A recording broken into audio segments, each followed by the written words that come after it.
So we know that James Gunn was going to be really important when it came to the future of the MCU. He of course was involved with everything going forward that was cosmic and based in space. This, now we know, includes Captain Marvel. So let's talk about what they said about his involvement and what this could mean for the future of the franchise. So most of you know the story of James Gunn. He was hired and a lot of people were very much like, I don't know if this guy can handle anything in the Marvel universe. He gave us great Guardians of the Galaxy movies, at least the first one in my opinion. And then, he went on and he oversaw a lot of the development of the cosmic side. They said multiple times before he was fired last July that he was very much the central voice into the cosmic future.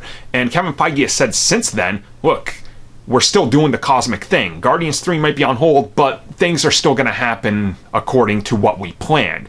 So recently, one of the producers of Captain Marvel said, James Gunn read the script, he gave us input, we knew what direction we were going in, and he didn't want to elaborate more on it. Now, obviously, we see that there's a few characters in Captain Marvel that end up in the first Guardians, and obviously they're setting stuff up for Endgame and post-Endgame, which means that he was probably involved to a bigger degree than they actually want to admit, but they can't because, let's be real, he's not there anymore. He's working for the rival, which of course is DC Comics.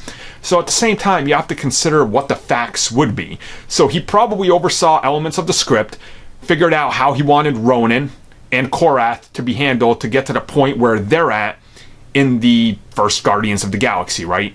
Maybe some involvement with Thanos. We don't know how they're going to handle that, if any, handling of that in Captain Marvel. And then, of course, how they're going to go post-Endgame, which we know Captain Marvel is going to lead the charge as the new leader of the Avengers.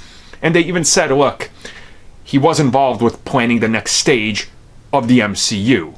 So it's going to be difficult for them to figure out how to exactly explain how involved he was, because I believe in my heart, if he wasn't fired, they would be like, oh yeah, James Gunn helped us with this and that, and we're definitely going to go into the future of Captain Marvel, and he's going to be more involved. But they can't say that now, so they're kind of just holding back on it. But I'm assuming you're going to feel a little bit of that James Gunn influence in some of the characters he's handled and kind of what they're setting up going forward.